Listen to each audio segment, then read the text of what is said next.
avec les années.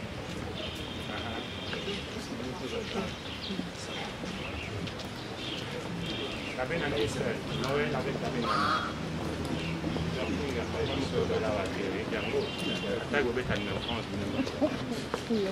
merci. Deux Jacques, deux années.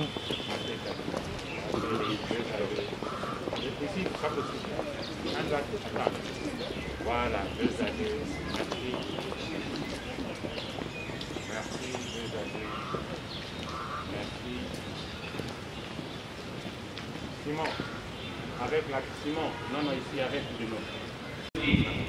À présent, les votes pour la commission d'ordre.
Excellence, Monseigneur Ettore Ballestero, nonce apostolique, chargé d'affaires à l'annonciature apostolique en République démocratique du Congo.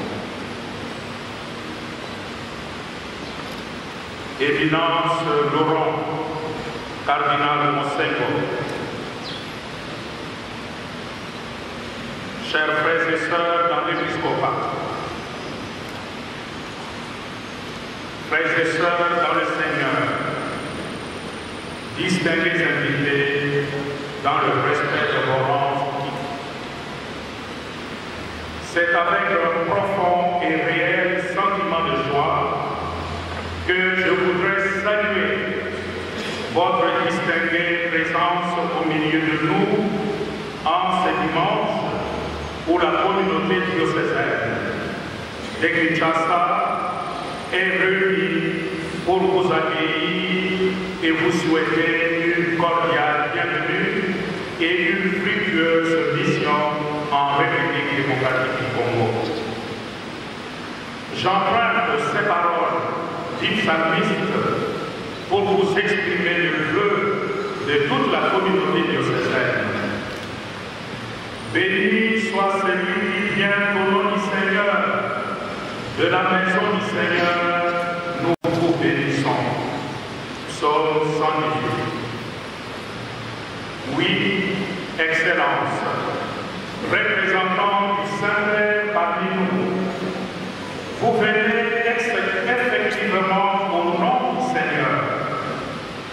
Votre présence et votre ministère en République démocratique du Congo manifestent clairement toute la sollicitude paternelle du pape François pour ses enfants qui sont au Congo et Kinshasa. En cette journée mondiale des pauvres, le Saint-Père, en vous demandant de le représenter auprès de nous, réalise le message qu'il nous a donné, c'est-à-dire la réponse du Seigneur au cri de son peuple. Excellence, Monseigneur, le nonce apostolique, que nous accueillons aujourd'hui est de nationalité italienne. Il est né le 21 décembre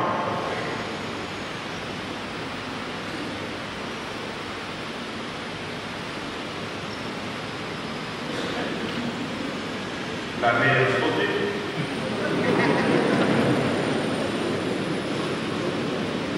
Il est adulte pour connaître son âge.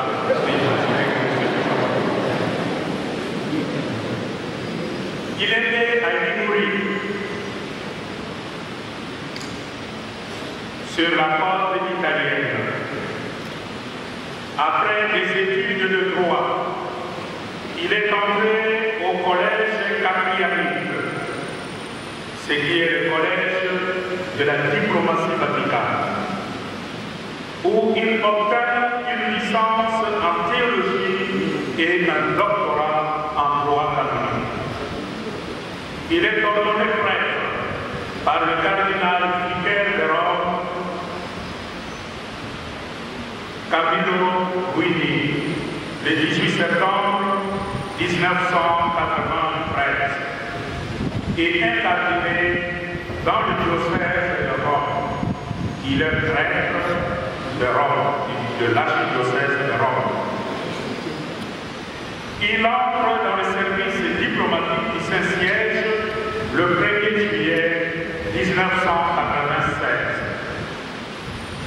Il fut d'abord au service de la nonciature apostolique en Corée du Sud et en Mongolie de 1996 à 1998. Puis, aux Pays-Bas, de 1998 jusqu'à 2001. Il travailla ensuite au sein de la secrétairerie d'État au Vatican. Le 17 août 2009, le pape Benoît XVI l'a promu au poste de sous-secrétaire pour les relations avec les États au Saint-Siège. Il est nommé nonce apostolique en Colombie le 22 février 2013 avec le titre d'archevêque titulaire de Victoriana. Il reçoit l'épiscopat le 27 avril 2013 en la basilique Saint-Pierre de main du cardinal secrétaire d'État Tarcisio Bertone, assisté des cardinaux Marco Welle et Ferdinando Filoni, préfets respectivement de la congrégation pour les évêques et de la congrégation pour l'évangélisation du peuple. Le 6 juillet 2018, le pape François le nomme en République démocratique du Congo. Il arrive tout droit de la Colombie, là où il a été nommé. Entre parenthèses,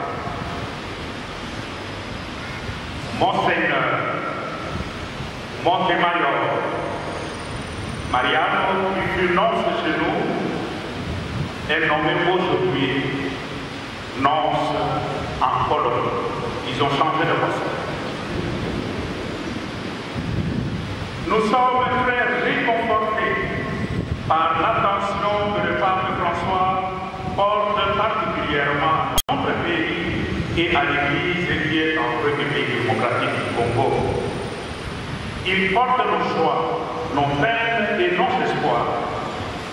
Aussi, nous aide-t-il comme un beau pasteur à nous orienter vers de perspectives meilleures. Nous le remercions très sincèrement pour cette marque d'attention. Au nom de toute la communauté diocésaine de Kinshasa, je vous prie, Excellence, de transmettre au Saint-Père l'expression de notre filiale gratitude. Tout en vous souhaitant un fructueux ministère dans notre pays, en cette période cruciale et capitale de son histoire, je vous rassure, le soutien total et la proximité brillante et affectueuse de tous les fidèles de Kinshasa et de la République démocratique du Congo. Que le Seigneur vous accorde suffisamment de force et vous donne tous les moyens nécessaires pour accomplir votre mission. Je confie votre mission et votre ministère à l'attention particulière de la Sainte Vierge Marie, Reine des apôtres et Notre-Dame de la paix. Je vous remercie.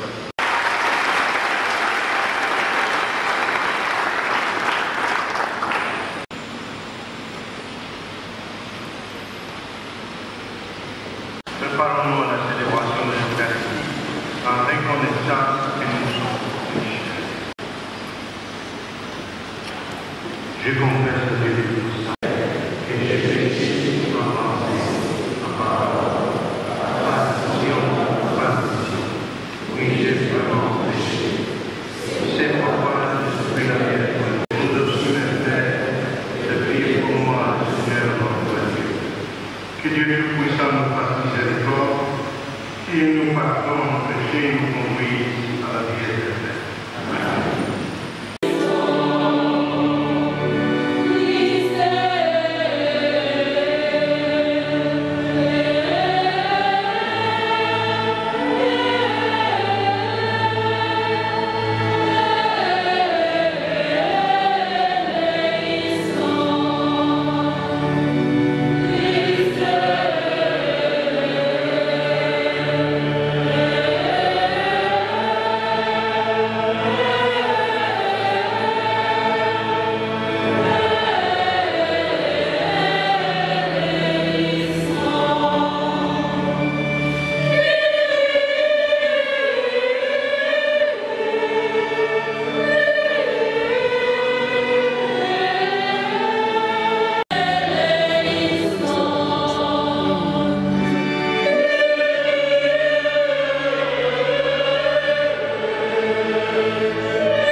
car c'est ton honneur durable au fond de servir constamment le Créateur de l'Esprit, par Jésus-Christ, ton Fils, notre Seigneur, notre Dieu qui règne avec toi le Saint-Esprit maintenant et dans les siècles.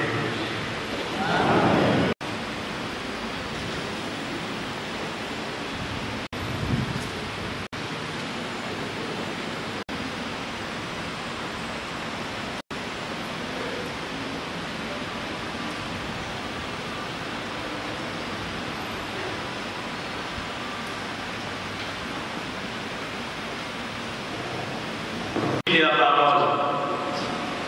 Première lecture. Lecture du livre de Daniel, au 12e chapitre, le 3 premiers versets. Attentivement, suivons la lecture. Tu libéras Michel, le chef du temple, celui qui te tient auprès de Christ de ton peuple. Il y en a jamais. Depuis que les nations jusqu'à ce temps. Ton peuple sera libéré. Tous ceux qui se libéreront beaucoup de gens qui dormaient dans la poussière de la terre, qui libéreront les gens pour la vie éternelle, les autres pour la honte et la vigilance éternelle. Ceux qui ont l'intelligence répandront dans la grandeur de tes enfants. Le maître de justice pour la multitude. Prierons pour le roi pour toujours et à jamais. Parole du Seigneur.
Parole du Seigneur.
34e au 32e verset. Après une grande détresse, le soleil s'obscurcira et la lune ne donnera plus sa clarté. Les étoiles tomberont du ciel et les puissances célestes seront ébranlées. Alors, on verra le Fils de l'homme venir dans les nuées avec grande puissance et avec gloire. Il enverra les anges pour rassembler les élus des quatre coins du monde, depuis l'extrémité de la terre jusqu'à l'extrémité du ciel. Laissez-vous instruire par la comparaison de que s'émanchent les vieilles plantes et que sortent les feuilles, vous savez que l'été est proche. De même, vous aussi, lorsque vous verrez arriver cela, sachez que le Fils de l'homme est proche à votre porte. Amen, je vous le dis. Cette génération ne passera pas avant que tout cela n'arrive. Le ciel et la terre passeront, mes paroles ne passeront pas. Quant à ce jour et à cette heure-là, nul ne les connaît. Pas même les anges dans le ciel, pas même le Fils, mais seulement le Père.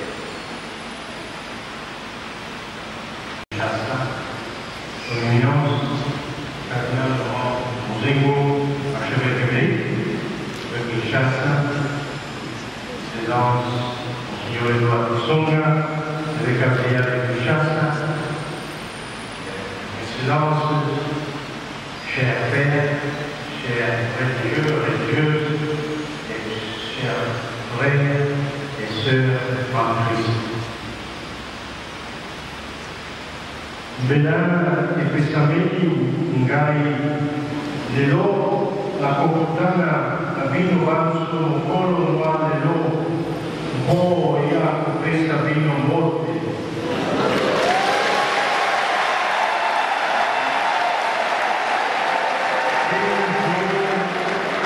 e un po' già questa vino ma tutti vini na dente vogliamo ngai na bocca RD Congo.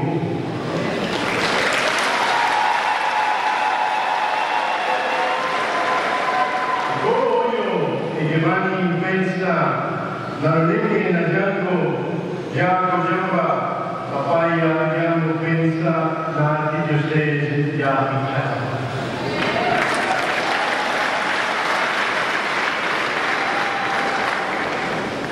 Et alors, vous devez passer bien. La vivacité de l'Église catholique dans ce pays, sa solidité à travers tous ces acteurs pastoraux, archevêques, évêques, prêtres, religieux, religieuses, laïcs, engagés et jeunes, son engagement pour l'évangélisation et l'action sociale ne sont plus interrompus. Cette participation active de tout fait la fierté de cette Église de la RD Congo. Les vocations à la vie sacerdotale et consacrée sont nombreuses. C'est un signe d'espérance que nous donne la jeunesse. Comme l'a montré le dernier synode des évêques, les jeunes veulent bien se préparer, malgré les difficultés, à être les artisans de paix et d'amour, de justice et de réconciliation. Comme vous le savez, la RD Congo tient une place importante dans le cœur et la prière du Saint-Père. Les journées de prière décrétées par le pape pour la RD Congo et le Sud-Soudan en sont la preuve. En m'envoyant dans ce pays, le Saint-Père a voulu que je entre dans cette dynamique en participant moi aussi d'une façon ou d'une autre à cet engagement pour faire avancer la cause de l'évangélisation et du développement du peuple de Dieu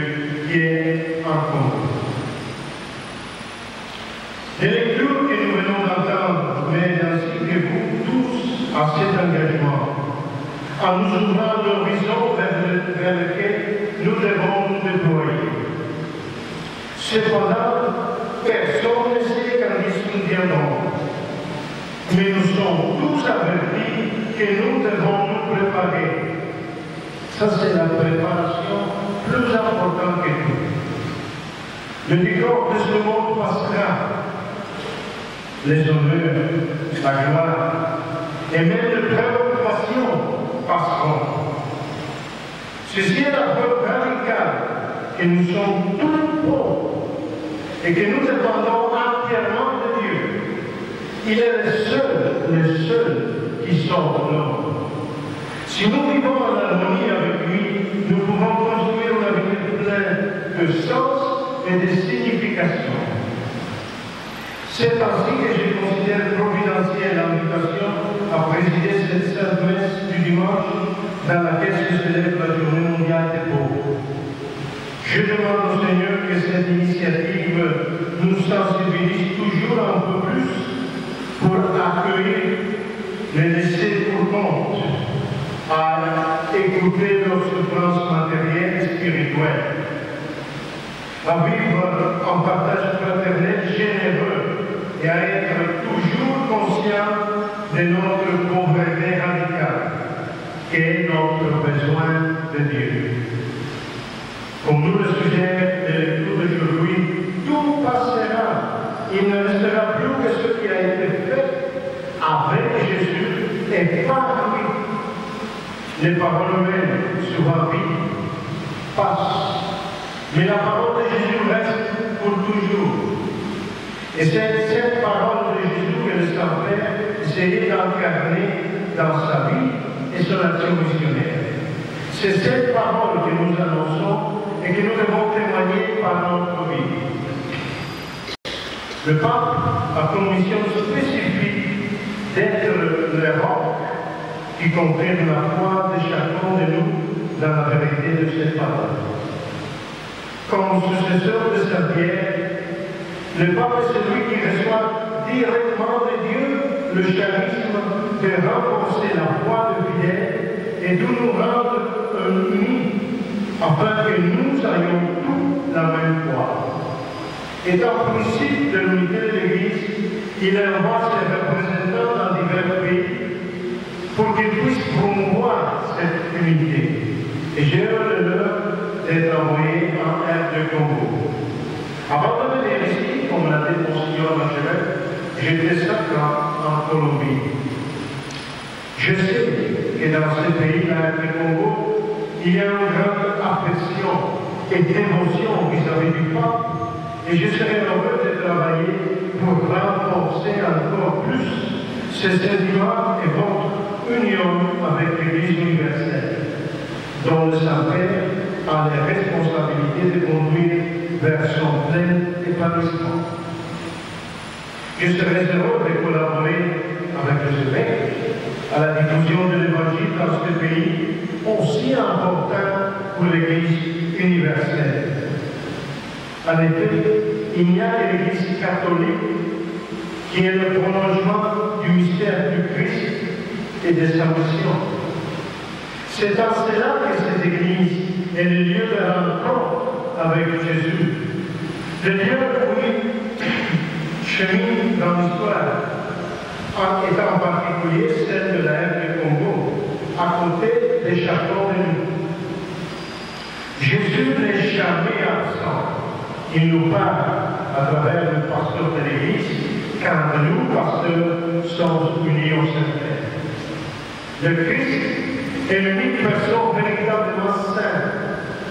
Et nous, pasteurs, sommes appelés d'une manière particulière à exprimer et à témoigner de sa sainteté. C'est une grande responsabilité que nous portons, et pour cela, je sollicite votre prière pour moi et pour tous les pasteurs généreux de ce pays, dont la prédication n'est plus à démontrer. Je vous assure désormais que vous êtes dans mon cœur et que je prie pour la R du Congo pour qu'en Jésus-Christ, son Église trouve toujours la voie vers la vie et par conséquent vers la vérité, la paix, la réconciliation, le respect et l'amour réciproque. Le demande de Jésus à Pierre, pour les gens qui suis-je, s'adresse aujourd'hui à chacun de nous. Et chaque jour, nous devons lui répéter, tu es la vérité et la vie. Demandons à Saint-Pierre de nous aider à répondre mieux chaque jour qui passe. Pour cela, nous devons nous engager chaque jour comme si c'était le dernier et l'unique de notre vie. Nous savons que le Christ viendra et nous désirons qu'il nous trouve éveillés, pleins de rebond. Et maintenant, je voudrais adresser un mot de profonde estime et de remerciement au nouveau pasteur, son Excellence Monsignor Fridolin Amour. Excellence, je vous adresse mes mieux mots, mes voeux le mieux pour le ministère fécond. Votre ministère épiscopal a beaucoup convoqué avant la Capitole, et aussi comme administrateur apostolique à Colle, a révélé vos capacités pastorales et vos qualités de leadership. Et vous a aussi préparé pour votre mission de pasteur et d'évangélisateur à Kinshasa.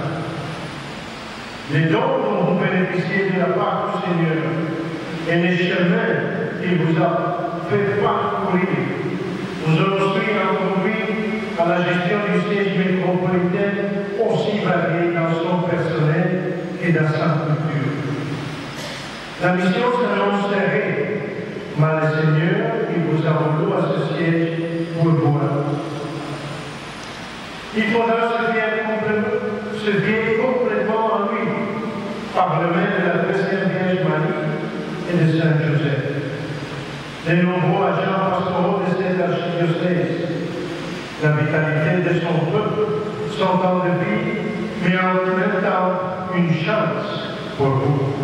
Et vous savez que vous comptez sur eux tous, et que leur collaboration vous permettra d'être partout à la fois, car ils seront l'écho de votre projet missionnaire et évangélique. Et je voudrais aussi dire un mot d'estime et de considération à l'archevêque émérite, le cardinal Laurent Moselle. Minos, vous êtes un acteur et un pasteur dont la voix, pendant des années, a trouvé grand écho, non seulement dans le pays, mais aussi dans le monde entier. Vous avez su mettre au service de votre clergé et du peuple de Dieu vos talents. L'Église catholique au Congo, les clergés, comme tout votre peuple, vous portent dans leur cœur. Et maintenant que vous prenez votre retraite, ayez le sentiment d'une mission accomplie. Soyez assurés de la prière de tous les fidèles. Continuez à prier aussi pour eux, et particulièrement pour ceux à qui vous léguez un patrimoine ecclésial considérable. Mais je ne peux pas la faire oublier son Excellence, Monsignor Edouard Kisonga, auxiliaire, qui mérite notre appréciation pour ses efforts constants et sa proximité vis-à-vis du peuple de Dieu. Son esprit d'un pasteur toujours joyeux, sa disponibilité pour les différents services au profit du peuple de Dieu sont aussi légendaires. Il représente en un certain sens tous les évêques et tous les pères, les évêques sont ici aujourd'hui, qui pendant des années ont donné le meilleur d'eux-mêmes pour l'évangélisation de cette immense et admirable archidiocèse. J'apprécie à sa juste mesure le travail des religieux et religieuses de l'Église engagée dans différents mouvements apostoliques de jeunes. Oui, l'Église est l'affaire de tous ceux qui croient en Dieu. Soyez convaincus de votre mission et accomplissez-la avec joie et conviction. Confions-nous à la Vierge Marie, notre Mère, et Saint Joseph, son époux, pour qu'il nous accompagne dans ce cheminement terrestre. Aujourd'hui, je leur confie d'une façon particulière la des Congo et surtout le grand archidiocèse de Kinshasa. Dans leur main et à l'intercession de la bienheureuse Clémentine Marie et du bienheureux Isidore Bakanja, je confie aussi mon ministère en cette terre riche de traditions et de beaucoup de ressources. Et au nom de ce Père, j'ai promis d'être en frère avec vous, disponible et collaborateur dans le champ du Seigneur qui est à Kinshasa. Je vous remercie.